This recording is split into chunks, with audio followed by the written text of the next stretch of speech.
Hello दोस्तों, स्वागत है आपका आरपी ऑनलाइन वाले पर। आज हम लोग सीखेंगे कि एसबीआई का जमा पर्ची कैसे भरा जाता है। अगर मान लीजिए आपको एसबीआई बैंक में पैसा जमा करना है तो कैसे जमा कर सकते हैं और फॉर्म को कैसे फिलअप कर सकते हैं, इस वीडियो में हम सीखेंगे।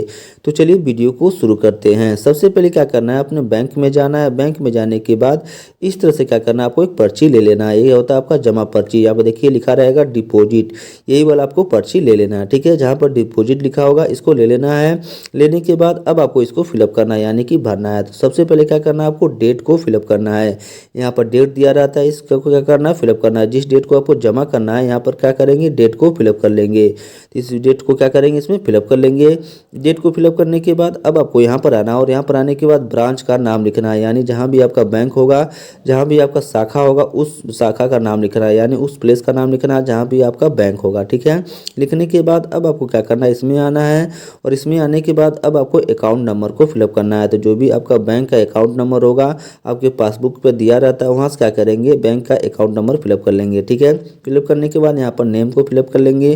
जो भी नाम होगा क्या करेंगे, इस वाले बॉक्स में आएंगे और नाम को फिलअप कर लेंगे। ठीक है, नाम को फिलअप करने के बाद अब आपको क्या करना है, नीचे की तरफ आना है और यहाँ पर क्या करना है, अमाउंट फिलअप करना है। क्या फिलअप करना है, अमाउंट फिलअप करना है, यानी कि आपको कितना जमा करना है उसको फिलअप करना है। जैसे कि मान लीजिए 10,000, 20,000, 25,000, 50,000, जो भी लिखना चाहते हैं यहाँ पे क्या करेंगे, अमाउंट को फिलअप कर लेंगे। ठीक है, अमाउंट को फिलअप करने के बाद अब आपको क्या करना है, नीचे की तरफ आना है और वर्ड में लिखना है। जैसे कि मान लीजिए मुझे 20,000 जमा करना है तो हम 20,000 लिख देंगे और नीचे की तरफ आएंगे तो हिंदी में लिख देंगे 20,000 रुपये मात्र। क्या लिख देंगे, 20,000 रुपये मात्र। अब आपको क्या करना है, फिर से नीचे की तरफ आना है। नीचे की तरफ आने के बाद टोटल पैसा बताना है, यानी मान लीजिए मुझे 20,000 जमा करना है तो यहाँ पर आएंगे 20,000 रुपये लिख देंगे। ठीक है, यानी यहाँ पर क्या करना है, आपको 20,000 रुपये लिख देना टोटल। ठीक है, इस तरह से लिखने के बाद अब आपको क्या करना है, बगल में आना है। ठीक है, यहाँ पर कंप्लीट हो गया। कंप्लीट होने के बाद अब आपको बगल में आना। बगल में आने के बाद यहाँ पर पैन कार्ड लिखना चाहते हैं तो लिख सकते हैं, नहीं तो ऐसे ही छोड़ सकते हैं। ठीक है, अब आपको क्या करना है, नीचे की तरफ आना है। नीचे की तरफ आने के बाद अब आपको बताना है कि जो पैसा जमा कर रहे हैं आपके पास कितने कितने की नोट है। जो भी होगा अनुसार अपने बताना, 100 का है, 200 का, 300 का, 500 का है, जो भी होगा अपने अनुसार क्या करेंगे, यहाँ पर बता देंगे। ठीक है, सबसे पहले क्या करेंगे, नोट को अपने गिन लेंगे। नोट को गिनने के बाद जैसे कि मान लीजिए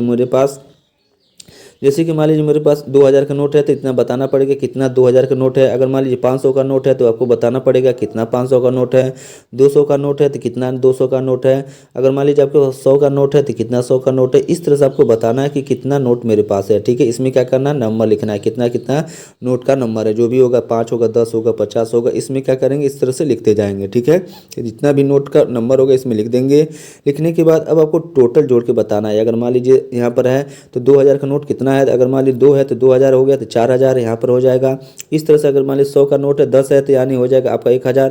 तो इस तरह से जोड़ के क्या कर रहा है, इसमें लिखना है। लिखने के बाद नीचे की तरफ आएंगे और टोटल लिख देंगे कि कितना पैसा हुआ है। जैसे कि मान लीजिए मेरे 20,000 है टोटल, तो यहाँ पर आके क्या करेंगे, 20,000 लिख देंगे। ठीक है, आपको यहाँ क्या करना है, 20,000 रुपये टोटल लिख देना। ठीक है, इस तरह से क्या करेंगे, इसको फिलअप कर लेंगे। फिलअप करने के बाद अब आपको क्या करना है, फिर से ऊपर की तरफ जाना है, यहाँ पर देखिए, और यहाँ पर जाने के बाद डेट को फिलअप कर लेना है। फिर से दोबारा डेट को फिलअप कर लेंगे और इसमें क्या करेंगे, अकाउंट नंबर को फिलअप कर लेंगे। अकाउंट नंबर को फिर से फिलअप कर लेंगे। फिलअप करने के बाद ऊपर की तरफ ब्रांच जो भी होगा उसको भी फिलअप कर लेंगे। ठीक है, फिलअप करने के बाद अब आपको यहाँ पर क्या करना है, फिर से दोबारा नाम लिख लेना है। जो भी नाम होगा बैंक में, इस वाले बॉक्स में आएंगे, बैंक वाला नाम लिख देंगे और यहाँ पर क्या करना है, आपका जो भी मोबाइल नंबर होगा बैंक में दिए होंगे उस मोबाइल नंबर को इसमें फिलअप कर देंगे। ठीक है, मोबाइल नंबर को फिलअप करने के बाद अब आपको क्या करना है, यहाँ पर फिर से क्या करना है, पैसों को लिखना है। जैसे कि मान लीजिए मुझे 20,000 रुपये लिखना है, 20,000 रुपये जमा करना है तो हम लिखेंगे 20,000 रुपये मात्र, ऐसे लिख देंगे। लिखने के बाद यहाँ पर आएंगे, यहाँ पर आने के बाद फिर से टोटल लिख देंगे।